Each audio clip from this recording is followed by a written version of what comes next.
سيدنا محمد وعلى آل سيدنا محمد وبارك وسلم. اللهم صل على سيدنا محمد وعلى آل سيدنا محمد. اللهم صل على سيدنا. أعوذ بالله من الشيطان الرجيم. بسم الله الرحمن الرحيم. ألف لام ميم. ذلك الكتاب لا ريب فيه هدى للمتقين الذين يؤمنون بالغيب ويقيمون الصلاة ومما رزقناهم ينفقون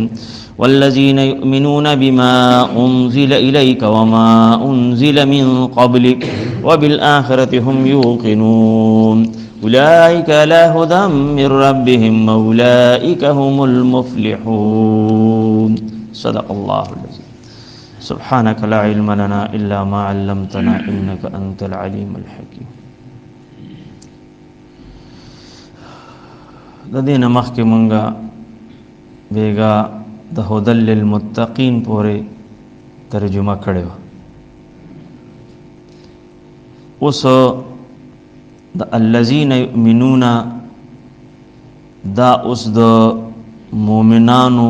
صفت ذکر کوي، یعنی د هر یو سیز د پاره صفات موجود وي او هغه چې پاره کې موجود وي نو هغه سیز هغه خپل اهمیت به برابر وي. مطلب دا دی چې هر انسان مسلمان ځان ته تقوادار ویا، ځان ته مسلمان ویا، ځان ته پرهیزګار وي. خو الله فرمایي چې زه د کوم اصول او شرایط بیان کم چې په دې باندې یو سړی برابر وي نو بس دغه به تقوادار او پرهیزګار وي،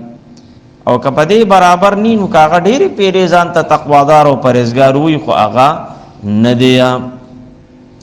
نو د ایمان لومبې خو د کامیابۍ دپاره ایمان شرط دی، ایمان خو شرط دی، او د ایمان نه پس بیا کامیاب انسان چې الله ته ډیر نږدې دی او د عذاب نه بچ دی نو هغه تقوادار انسان دی. نو سو لومړني کې د ایمان ذکر چې لومړني آیات کې د مسلمانانو چې دی ایمان رو په غیب باندې نالیدلې باندې د مونږ پابندي کوي او د الله په لار کې ورکړه کوي. نو دې کې یو ټکی ذکر شو بالغیب. نو علم غیب خدا زمون ایمان دی او په دې باندې بکلک ایمان ساتل پکاري چې علم غیب په اصل کې دا د الله خاصه ده، د الله خاصه ده. بندگانو د پاره ما سوا د وحینا د الهام نه د کشف نه دی په یو طریقم سے پټ شي نشي معلومولی. انسانانو ته که څه پټه خبره معلومه شي نو انبیاء کرامو ته الله د وحی په ذریعه سره بخکاره کړه او نیکانو صالحانو ته الهام ورته وي، کشف ورته وي. هغې ترجمې نه ابتدا کې موږ هغې باندې لږ وضاحت کړو چې په زړه کې پټه خبره اچول نو هغه بیا مختلف اصطلاحات هغې کې استعمالیږي. نو دغه الهام شو، کشف شو وغیرہ د دغه په ذریعه سره الله پاک چې کوم دینو یو څه خبره هغه ښکاره کړي. نور چې دینو په اصل کې په پټو خبرو باندې مکمل واقف او عالم صرف الله دی او دا د الله خاصه ده. اوس په لغت کې چې کوم دینو اوس ایمان څه ته وایي؟ ایمان خپله معنی خو بس موږ به یقین سره وکړو، خو په لغت کې چې کوم دی د چا په خبره باندې اعتماد کول، د چا په خبره باندې یو خبره باندې اعتماد کول د یو کس په اعتماد سره. څه مراد دی؟ یو خبره منل او هغه منل په داسې شکل کې چې تا ته څوک وکړي او په هغه سړي د مکمل اعتماد یې. فکر وکړئ د یو د چا خبره د چا په اعتماد سره مکمل منل. لکه ما ته یو کس خبره وکړي چې یاره د امجد صاحب ما ته یو خبره وکړه او زما په 100% یقین دی چې دا بالکل ټیک دوی، بالکل ټیک دوی. نو دا گویا کې د ایمان هغه لغوي معنا ده، یعنی کوم خبره چې هغه تا ته محسوس شي، یو داسې خبره چې هغه تا محسوس شي، ته په هغې پوه شي ښکاره مشاهده کې راشي پسترګو ویني نو دې ته بیا ایمان نشي ویل دې ته تصدیق وایي دې ته ایمان نشي ویل دې ته تصدیق وایي ستا تصدیق وشو پسترګو دی ولې درسه او ایمان دادی چې یو خبره په داسې شکل کې منل چې تا ته سوکیا او پاغه ته مکمل اعتماد وکي په خپل دل دي نه خو پاغه مکمل اعتماد وکي یو خبره نو دې ته ویل شي ایمان مثلا چې کوم دی یو سړی اغا سپینو کپړو ته سپینو تورو ته توري ویا نو بس دا تصدیق ته سپینی کپړې ولیدي الکه دا سپینی کپړې دي توري ولیدي دا خو تورې کپړې دي نو دا تصدیق دي لیکن د لغوي په د ایمان ټکی باندې درته لګ وضاحت کوم لیکن نه تصدیق شو خو ایمان نشو ځکه چې د تصدیق چې دی د دې بنیاد په مشاهده باندې چې تی یو سیس وویني دا غي تصدیق به وکړي چې او دا خو به دا څه دی دا تور دی دا سپین دی دا زیړ دی دا نرم دی دا ګرم دی چې پسترګي وویني نو تصدیق به وکړي نو دغه تصدیق شو اوس په شریعت کې چې کوم دی ایمان ستوي شرعي دا خو د دې هغه لغوي د لفظ هغه تحقیق مې درته وکړ اوس اصطلاح په شرع کې د شرع په اصطلاح کې چې کوم دی ته وایي چې د نبی علیہ السلام خبره د نبی علیہ السلام خبر رسول هغه بغیر د مشاهدینا صرف په نبی علیہ السلام باندې اعتماد کولو باندې هغه خبره منل دیته ایمان ویل کی دیته ایمان ویل کی بیا وره د نبی علیہ السلام خبره خو بغیر د مشاهدینا بغیر مشاهده دیته وی لکه نبی علیہ السلام خلکو ته وی چې بای الله اومنه او یو سړی ورته وی چې ما ته الله خو چې جی وینم نو دا خو ایمان نشو کنه دا خو ایمان نشو ایمان خودی ته وی چې ته داغه په خلی باندې یقین وکې چې او بالکل ټیک ته وی لکه ابو بکر صدیق رضی الله تعالی عنہ ته یو کس وی چې خبر خونی ورسه خبره وستاغه مرګره خو ناشنا غونته خبره کوي وی سوې وی هغه وی چې الله یو دی ز پیغمبر ما وی بالکل ټیک ویلی دی کداغه ویلی وی بالکل ټیک دی نو ځکه داغه نبی په صدیق باندې مشهور شو چې بس به تاسو چې کم دی بس دا هغه ایمان اظهار وکړو نو تصدیق ته خبره ورسېده نو ایمان د نبی علیہ السلام خبره بغیر د مشاهده نه دا نه چې نبی علیہ السلام وی چې فرشتي ومنه یره ما ته فرشته او خای چې وینم نو چې فرشته دی اولید نو بیا خو د نبی علیہ السلام اعتماد ختم شو بیا خو پاغي په ذات ګرامی باندې ستا اعتماد ختم شو یره چې کوم دی په جهنم او په جنت باندې ایمان راوړی یره ما ته د جنت او جهنم خو لګو خای چې وینم نو چې تا اولید نو بیا دغه د خلی مبارکي هغه اعتماد خو ختم شو نبی علیہ الصلوۃ والسلام لږ کوم دی د صحابه ایمان ډیر مضبوطو نارینه پر د زنانو ایمان هم ډیر اوچتو اته ستره خبره کله ز کوم کنه یو زنانه نبی علیہ السلام تعالی ورته یا رسول الله صلی الله علیه وسلم تاسو ته پته را چې زما یوز ویو خاون مې د مخ کې وفات شوی زما یوز ویو نور مې اس په مقدس مکه نشته د یوز ویم او هغه تاسو سره په جهاد کې شهید شو هغه شهید شو نوی زوی ما چې هغه پسې ډېر چغي وهم نو نبی علیہ السلام ورته وی به وی ته براو ګوره وی ولې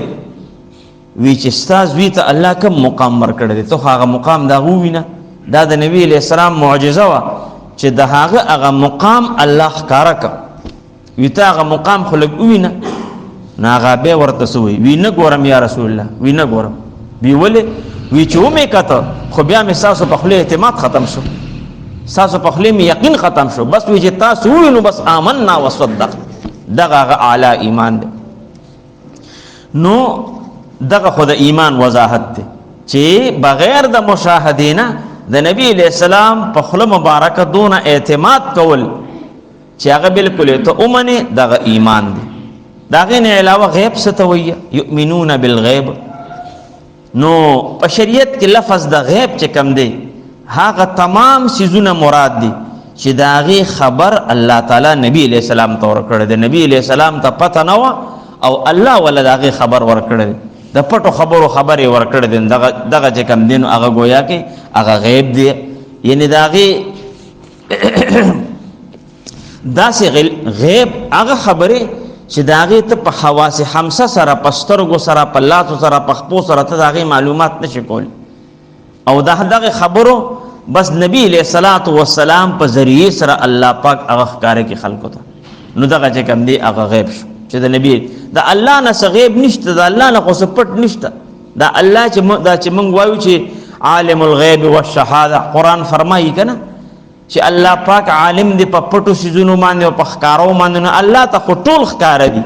خو چې زمونږ نه کم پټ دي نو مغه الله ته ښکار دي او چې موږ ته کم ښکار دي او مغه الله ته ښکار دي د الله نه چې کم دي سپټ نشتا نو الذين دا مؤمنانو صفت بیانې چې الذين دا مؤمنان هغه خلق دي یؤمنون بالغیب چې دی ایمان وروړي په غیب باندې او دغه ایمان ګوره فرعون چې کم دی ایمان وروړو کنه اوس بتا سوې چې هغه څنګه ایمان وروړو قرآن نه وي چې فرعون خو چغه والا چې آمنت برب موسی و هارون ما ایمان وروړ په رب د موسی او د هارون علیه السلام باندې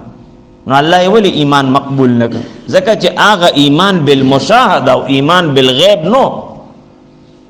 ایمان به داغه ایمان به هله معتبرو چې موسی علیہ السلام دعوت ورکړه د ایمان هغه وی چې ټیک ته بالکل منلې هغه چې هر کله په خپل سترګو د خدای عذاب ولید نو بیا چې واله نه کو ایمان د اعتماد خبره کوي وته کنه هغه ایمان بالمشاهده شو په سترګو باندې رسول دې د دې وجنه شدینم ایمان بالغیب د الله په نسبت معتبر دی ایمان بالمشاهده معتبر نه دی الذين يؤمنون بالغیب دا مؤمنان هغه خلق چې دی ایمان وروړي په غیب باندې او بل ويقيمون الصلاه او دی پابندی کوي د مانځ قائمي منځ دلته دا نه دی ویل چې ادا الصلاه ادا کوي منځ دا مونږ صرف ادا کوو زمونږ د ادایګي د مانځ ده د نبی علیہ الصلوۃ والسلام په مخ کې وسړی منځ وکړ نو چې منځ یو کو نو راغه حضرت دې سړی ته आवाज وکړ نو هغه راغه وصلی فانک لم تصلی منځ کتا منځ نک ناغه سړی دا سریان ونته شو چې ما خو منځ کو خیر هغه بیا لړ منځ یو کو بیا وته نبی علیہ السلام می منځ کا منځ دیونه ک ناغه نو دوزله یا درې زله هغه سړی باندې منځ کو هغه بیا راغه یا رسول الله ما خو بدق منځ مال راځي او نور خو نو حضرت او فرمایل چې د لکه د چرک پشانی ټونګي واله د چرک پشانی ټونګي واله بیا غکینو وی قوما جلسا دی هرس دا سمع الله کنه او درېدل واجب دي د دو سجدو منس کې ناس ته واجب ده دا بعض کسانو ته زما خیالي کنه چې څنګه سمع الله لمن حمده نو بس زما په خیال چې هغه سمع الله هم په ولاړه باندې اونوي خو بس سر لګ اوچت کې او په غرب باندې ښکته لاړ شي دا بیا اسی ځان کړهو ده کنه ولې ځان کړ خدړو منه سجدین اله سر اوچت کی بیا واپس په منډه دیم سجدی ته سر کی دا ټوله طریقه غلطه ده د منس قائمول چې منس په منس طریقې سره وشنو ولې په کار نه کیږي دا املا خبره ده ان الصلاه تنها عن الفحشاء والمنکر الله فرمایي چې منس چې دی دا د بے حیاو او د نارواو کارونه انسان منی کی اوس مونږ په نه د بے حیاي نه منی کیږو نه د نارواو نه منی او چې منس نه دی کړ من نه دی کنه چې منس په طریقې باندې شینو ولې په کار نه کیږي دا املا خبره ده ولې د صحابه منس چې کم دي سره ناشنا خدای نازل کړو او زمون منس چې کم دی بدل خو حق منس دی کنه خو صرف هغه یقین کې خبره ده کنه چې یقین خبره ده هغه خدا سه د دین یو آسان چل جو کړو او چې سم مسله او دوه رکعات منځ او بس کار بکید دوه رکعات منځ او کار بکید هغه مشهور حدیث تاسو ته کله کله ذکر کوم چاہے وہ سړی کور تراغه صحابي او کور کې داسې د خوراک خاک درک بالکل نه لګید بیبي وته یاره بالکل کور کې سشتانه نو دی لاړ جمعات ته دوه رکعات نفل وکړه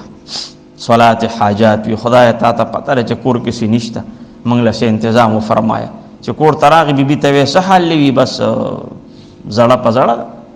د ویره د زما د منس کې فرق راغی دا ولې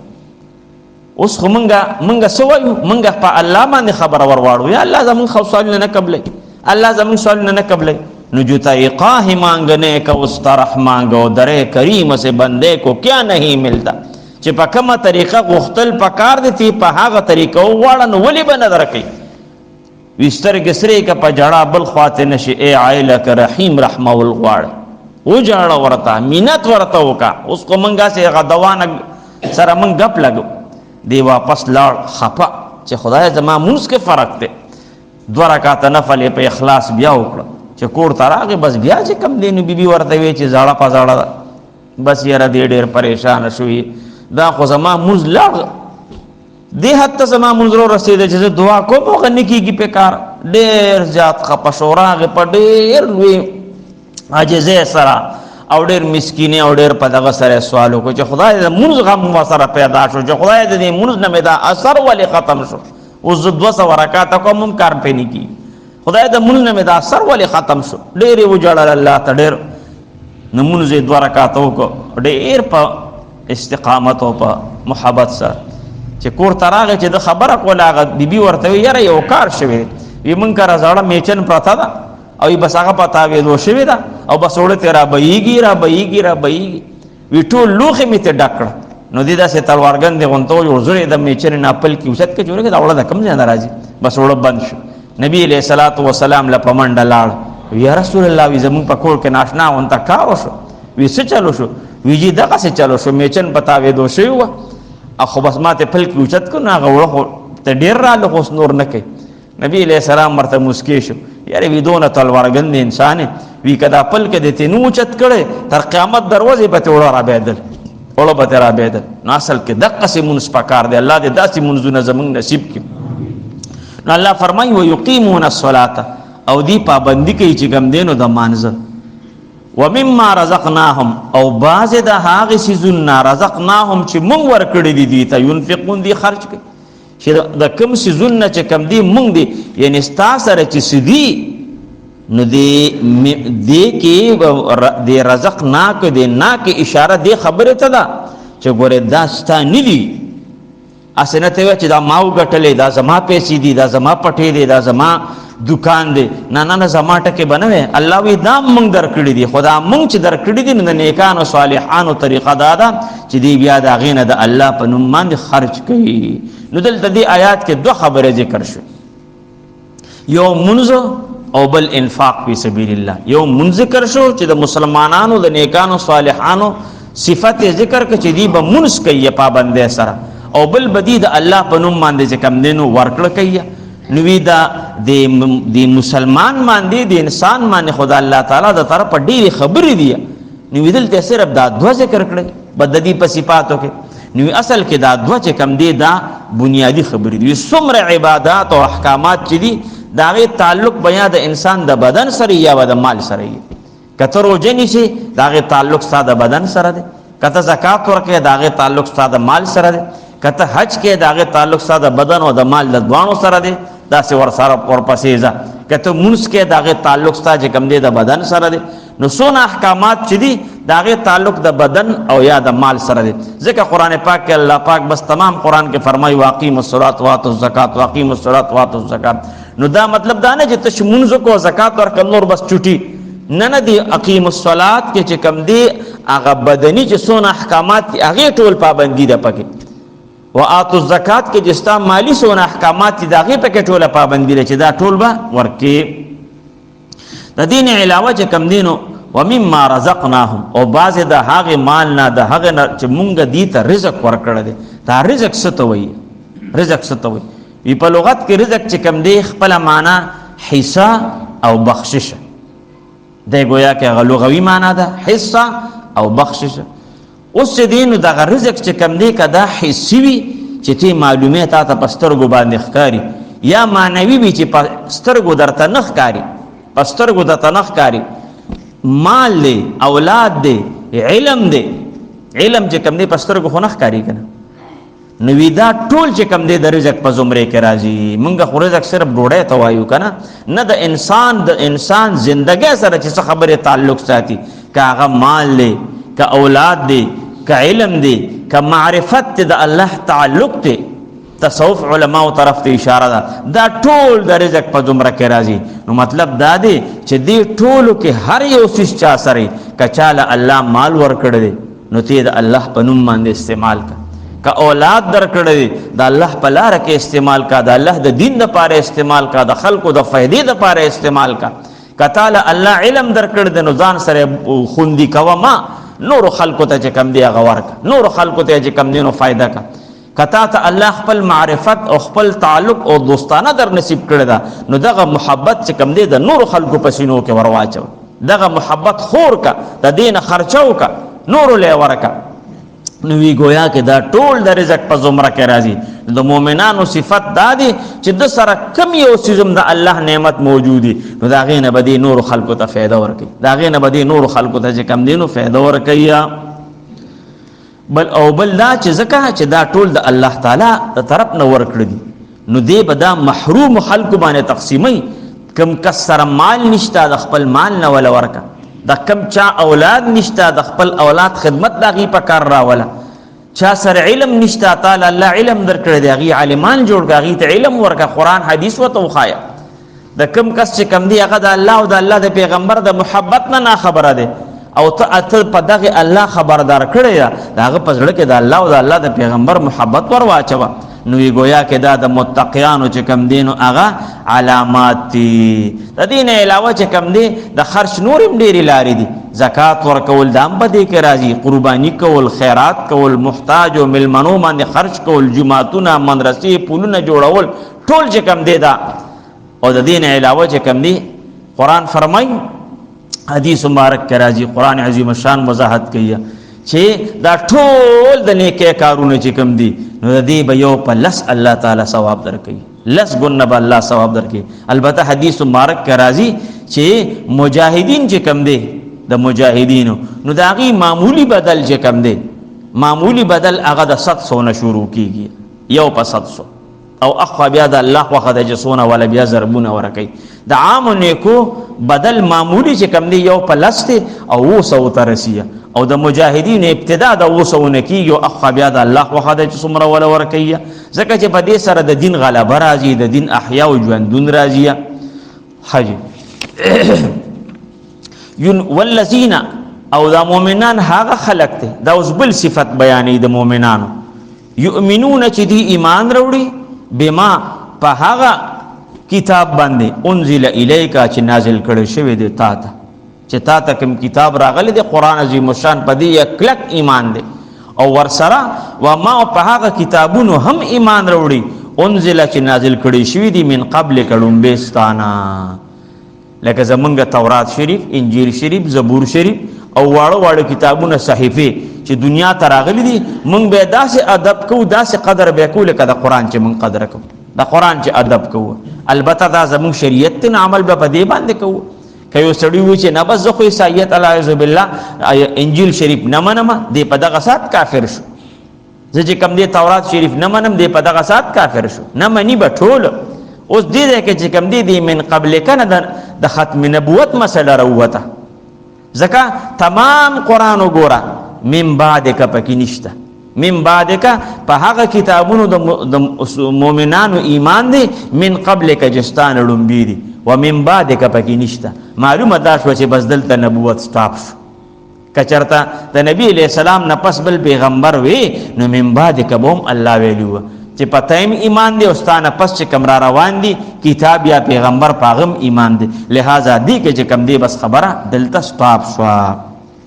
او بل خبره بل صفت و بالآخرت او پورز د آخرت باندې هم یوقنون دی یقین ساتي.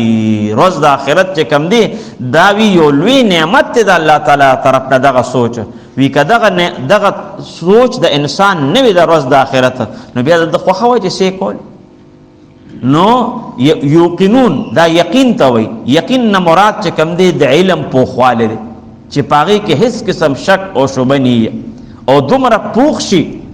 داسې یو خبره د ذهن تراشي او هغه دومره پخه شي چې بیا د هغې باندې د عقل او زړه او ارادې هغه ټول بس حاوي شي، د په عقل هم حاوي شي او د په سوچ هم حاوي شي او په هر څه باندې حاوي شي، او د هغې خلاف انسان بیا څه نشي کولی. مراد دا دی د آخرت عقیده به دومره پخه ساتي چې دغه عقیدې له به ته چې کم دین او عقل او زړه او ارادې دې ټولو باندې به دغه عقیده حاوي کوي، دا نه چې بیا ته عقلیات پاغې کې چلای نو چې دا به څنګه دا ژوندي کېږي او دا ورځ د آخرت به څنګه وي. مراد دا دی چې تا ورځ د آخرت له بیا هغه ورنه کړه، ترجیح ورنه کړه، تا عقل له ترجیح ورکړه، تا خپل سوچونو له ترجیح ورکړه. نه دغه دا یو انقلابي عقیده ده، دې ته انقلابي عقیده وایي. دا د اقوام عالم زندگی بدلوي. ځکه چې نبی علیہ السلام دا خبر ورکړم د کافرانو تاسو قرآن الحمدلله ترجمه باندې وی والله دې تر مرګ پورې دا قرآن موږ باندې بیا ویل کی. نو خو د نبی علیہ السلام او د کافرانو جګړه پس باندې وي، خو بنیادی خبره دغه وکنه چې هغه موږ بیا ژوندون نه منو، موږ آخرت نه منو. دغه غب دغه خبره نور خو هغه به وي که چا به تاسو کو قرآن نه فرمای. قرآن فرمای کدی نه ته تاسو کو چې اسمانونه چا پیدا کړی دی به چې الله، زمکه چا پیدا کړی ده الله، غرونه چا پیدا کړی دي الله. خدا جګړه خو په دغه باندې ده چې موږ بیا ژوندون. نو هر کله چې د انسان دغه کې شک پیدا شي دی لاړه چې کم دی نو بس غرق شو. نو دی وجنا ودا یو داسې عقیده داسې مضبوط علم به د قیامت د عقیده به دونه مضبوطه دی ساتي چې د دل په دی عقیده کې مخله نه عقل مخله راشي نه ول اراده راشي نه ول سوچ راشي نه ول نور خبرې چې کم دین هغه مخه ته راشي. اولئک دغه کسان چې دي دا څومره کوم صفات چې بیان شو دغه مؤمنان علی هدى من ربهم دی په هدایت باندې د خپل رب د طرفنا. اصل هدایت یافته خلق دا دي چې دغه صفات پکې موجودي. و اولئک هم المفلحون او دغه کسان چې دي هم دی کامیاب دي هم دی بریالي دي. نو هر سړی بزان ته هدایت یافته وي نو ته به ته قرآن مخه ته کې چې د هدایت یافته صفات زما رب دا ذکر کړی دي. اوس به وګورو چې دا په ما کې پتا کې مرګریا دا صفات موجود دي او کنه کوي دا الله شکریا به ادا کو او کني نو د دې دراوستو کوشش به وکړو. یعنی کم خلق چې د دې صفاتو دا پکې موجود وي دک کامیاب شو دغه مراد ته چې کم دین او رسید دي ته په دنیا کې الله د سکون زندگی ورکی او آخرت کې به چې کم دین او د عذاب نه بچ کیه. نو د فلاح یو داسې کامیابی ده چې وی دی کې د دنیا او د آخرت ټول سعادتونو نیکبختۍ شامل دي. یعنی چې دغه صفاتو باندې یو مسلمان یو مؤمن برابر شو نو گویا کې دنیا به الله ډیره مزیدار او ډیره خشته کیه او آخرت به چې کم دین هم الله کامیاب کی. ترجمه ده خیال وکړه. اعوذ بالله من الشیطان الرجیم بسم الله الرحمن الرحیم. الف لام میم. الله پاک عالم دی په معنا د دې حروف باندې. ذالک الکتاب او دا کتاب چې دی لا ریب فیه نشته د هیڅ شک پدې کې هدن دا هدایت ورکون کې دی للمتقین متقیان او تا پرهیزګاران او تا الذين ها پر متقین پرهیزګاران ها خلق ته یؤمنون بالغیب چې دی ایمان وروړي په غیب باندې ويقيمون الصلاه او دی پابندي کوي د مانځه و مما او باز د هغه مالنا دی مما کې باز د هغه مالنا. یعنی مراد دا دی چې دام درته نه وي چې ټول الله په نوم ورکنه خیر دې چې د خپل وس مناسب چې هغه ورکا چې رست بیا هغه ټول خو هغه څوک ورکی چې هغه بس بیا بیخي توکل او عقیده د الله په ذات دومره مضبوطی چې خو خدار چانی شي کېدی نه الله وی خیر دی مال سزان ته پرېدا او سم مناسب ته چې کم دین زما په نوم باندې ورکا. رزقناهم چې موږ دا رزق چې موږ ورکړی دی دوی ته ينفقون دی خرج کوي. والذین دا مسلمانان مؤمنان هغه خلق ته یؤمنون چې دی ایمان وروړي بما پاغه کتاب باندې انزل الیک چې نازل کړی شوی دی تا ته و ما او پاغه کتابونو هم انزل چې نازل کړی شوی دی من قبل کړم بیستانه وبالآخرة او پر د آخرت باندې هم یوقنون دی یقین ساتي. اولئک دا کسان چې دی علی هدن دی په هدایت باندې دی من ربهم د طرف د رب د خپلنا. واولئک دا کسان چې دی هم المفلحون هم دی کامیاب دی. صدق الله العظیم. ان الله وملائکته یصلون علی النبی یا ایها الذین آمنوا صلوا علیه وسلموا تسلیما. اللهم صل علی سیدنا محمد وعلى آله وسلم. اللهم صل علی سیدنا محمد. اللهم امین الحمد لله. اللهم ارحمنا وارحمة محمد صلى الله عليه وسلم. اللهم انصرنا وانصر محمد صلى الله عليه وسلم. اللهم فرج كروبنا وكروب المسلمين. اللهم اغفر لنا واغفر لأمة محمد صلى الله عليه وسلم. جزاك الله خيرا. خوشالك